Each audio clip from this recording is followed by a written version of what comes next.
Hi, and thanks for tuning in to a special episode of the Loop podcast, focused on the OnePlus band. I'm Mickey, Black Forest Ham on the forums, and I'm going to be your host for this one.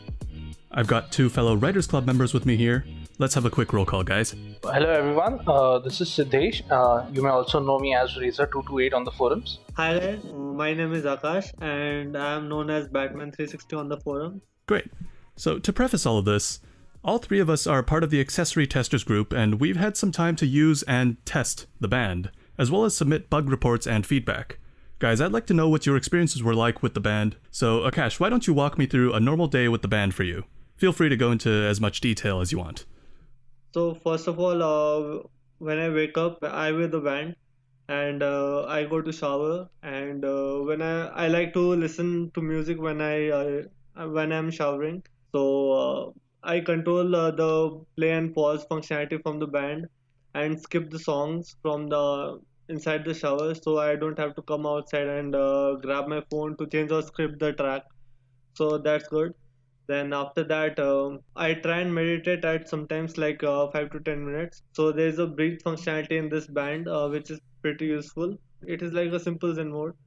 And after that, I don't do much of the workout activity. But in the evening, I go out to play like basketball or cycling.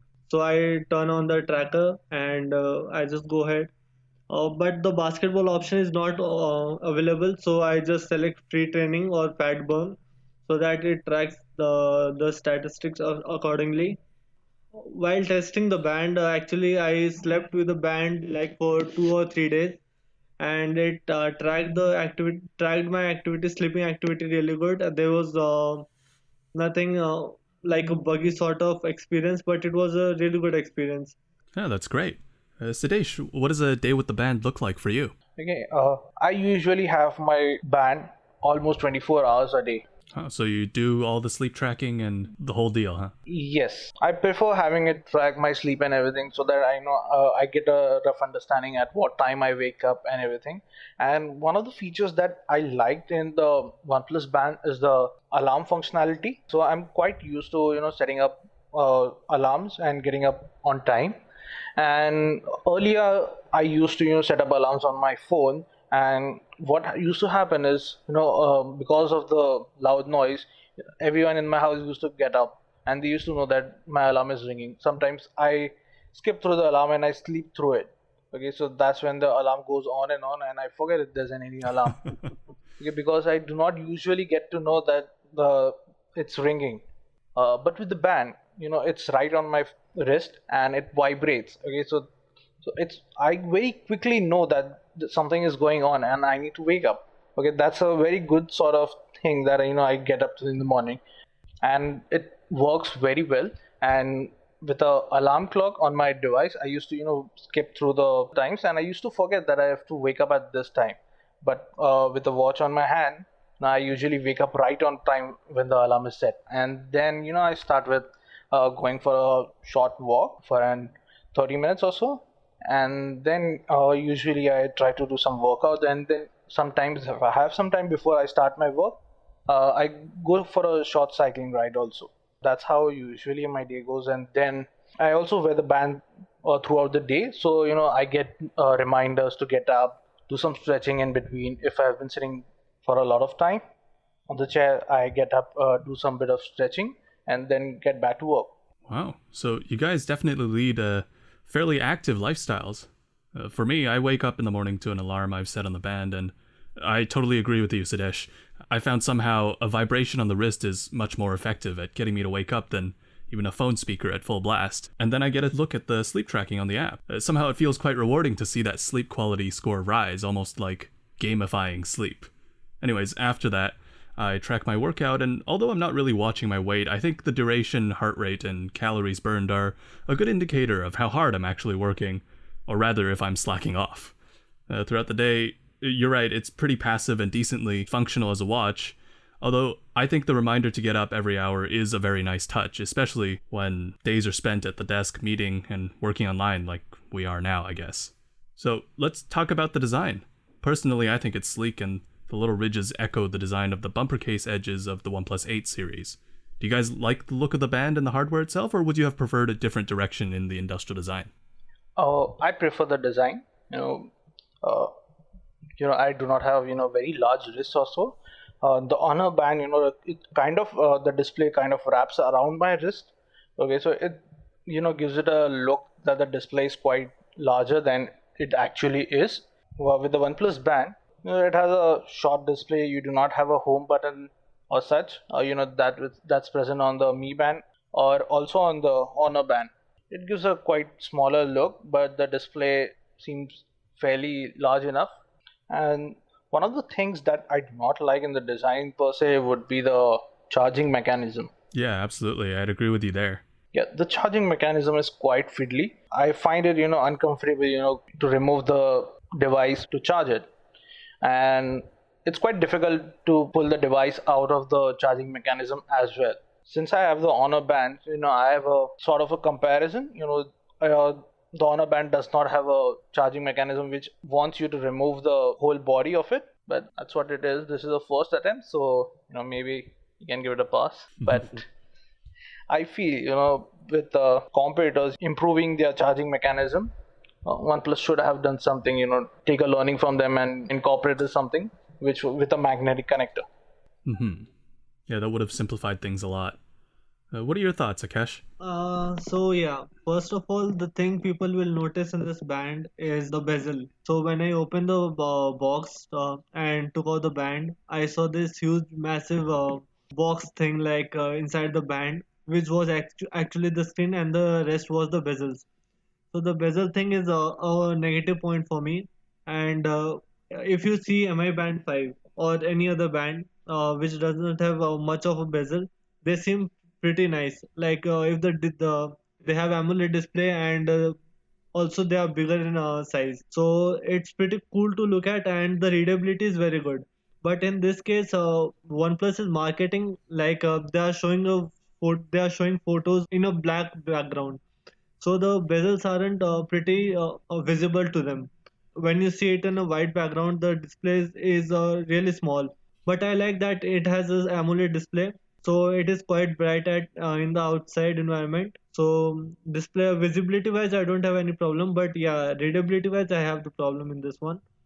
And as Siddesh said about the charging mechanism, I second that. When it was the first time when I was plugging it into the charger, it was really difficult to plug in and plug out. So I messaged the product manager saying what if it will break or not while doing that. So he assured me that it won't be breaking anytime soon. So I was pretty rough after that with this. I just took out the band and just plug it in and plug it out. Yeah, the charging dock is fairly primitive, and I guess the first few times using the charging base, for me, it was pretty jarring to snap in and almost difficult to get out for, I kind of feared breaking it. But after a few uses, it seemed to wear in. Either that or I've just gotten used to it.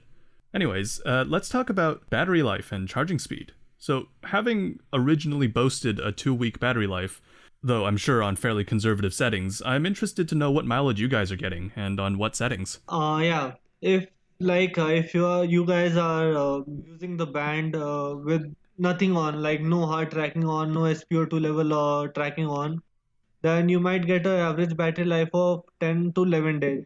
Like I've been using with zero tracking off, but workout of almost approx 1 hour every day.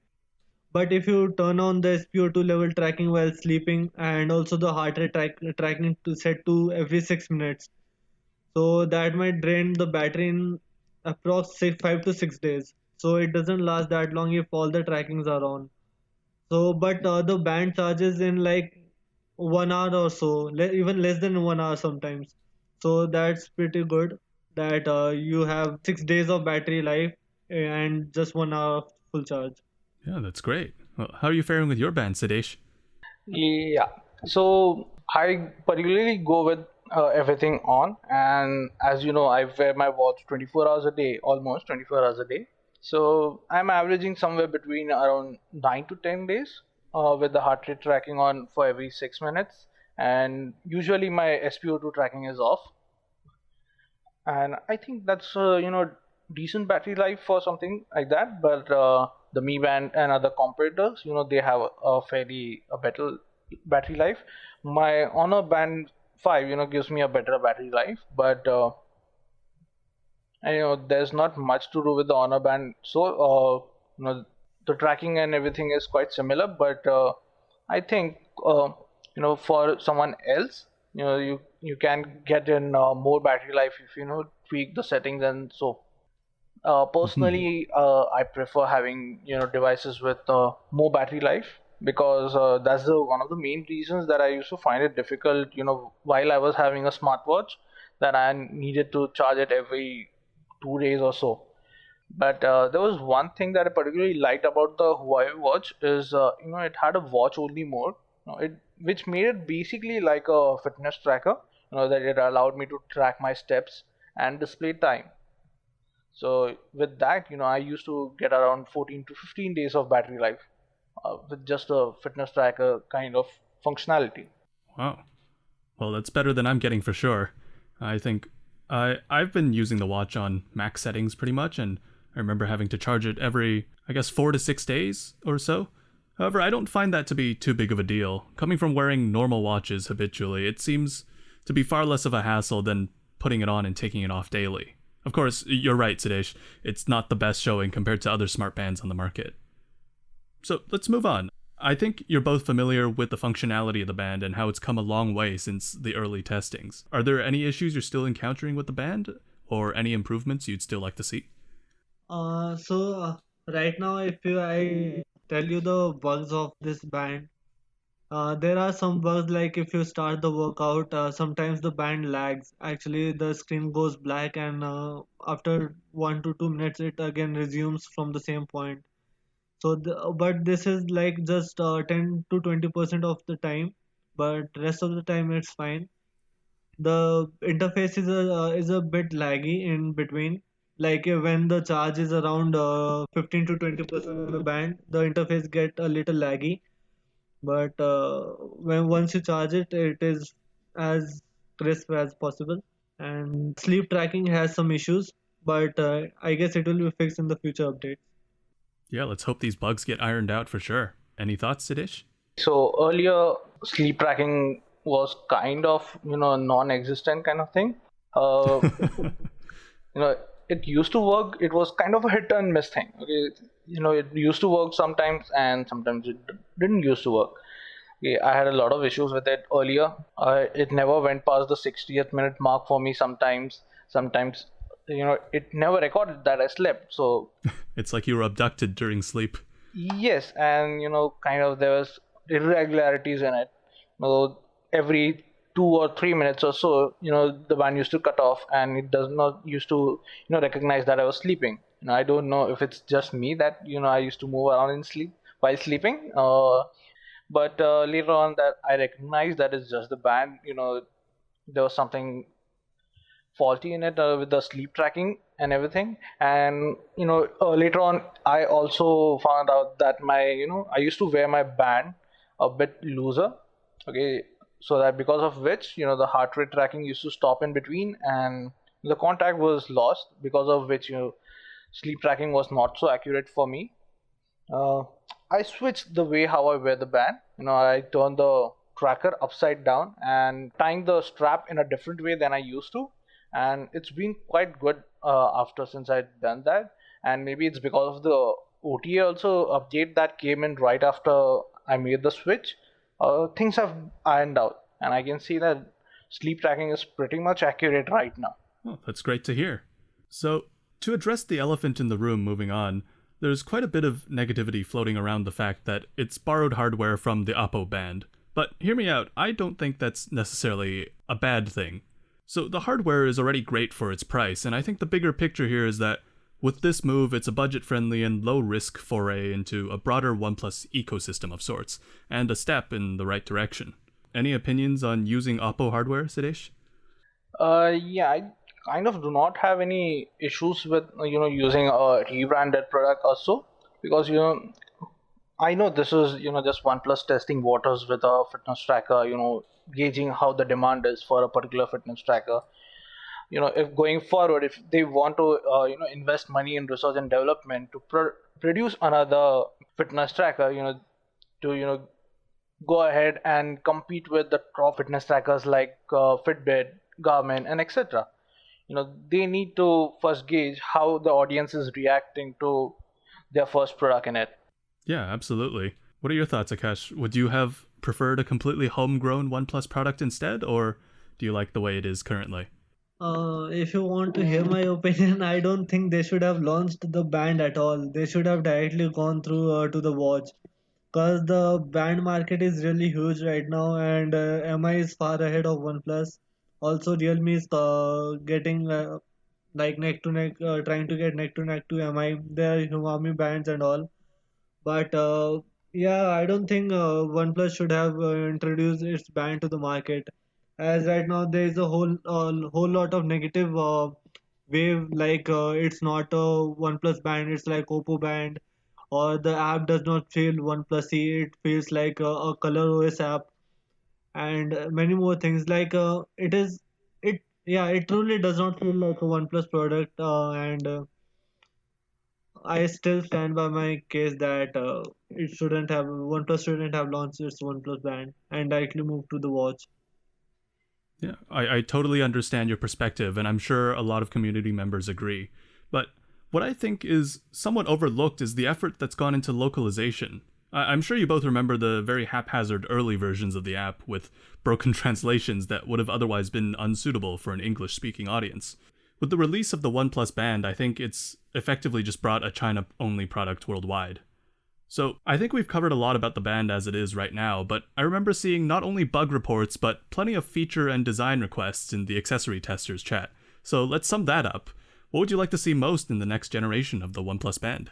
So the same thing, thinner bezels, as thin as possible, better battery life, better tracking, and right now the pill between the band seems a little thick. It can be thinner, and yeah, the pogo pin charger, they should move to the magnetic pin chargers, so that would be easy to charge and really feasible.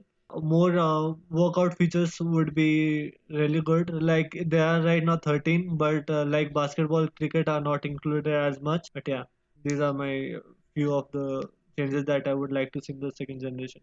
Yeah, those are great insights. How about you, Sidesh? Yeah, so I would like to see, a better build quality as such, something not rebranded stuff, something that has seen a lot of research and development go into it. I would like to see a much better screen with a good screen size as well. There are other bands like the Galaxy Fit and everything, which have using the same kind of form factor, but they have a bit of a larger screen. Then I would like to see much better accuracy in terms of sensors and everything. And also, if the band can have inbuilt GPS instead of relying on the GPS for the device itself, so that would be much greater and much better in accurate tracking in the location and as well. So sometimes while I'm using my band while tracking my cycling, sometimes there's a loss in kilometers and so, because when I use my smartwatch I can see the tracking is kind of accurate and there's not a lot of difference in the kilometers that I've covered. Okay, so I think a inbuilt GPS would kind of solve the problem. And also, as everyone else has mentioned, a better charging mechanism so that there's not much of a hassle while you have to charge it. Yeah, absolutely. That's a very good point. I'd be excited for that for the second generation because, the longevity of popping the inner part out, it remains to be seen how strong that's going to be over time. Personally, though, as a basic user, I think the low price point's already an important feature that's included, but beyond that, I'd love some way to control it without the display, like auxiliary buttons or a crown of some sort, just for when hands are wet or dirty. So, I think that about wraps up our talk about the OnePlus Band today. Thank you guys for your thoughts, and thank you, OnePlus community, for listening. We'll catch you up about all the new happenings in the tech space next time in The Loop.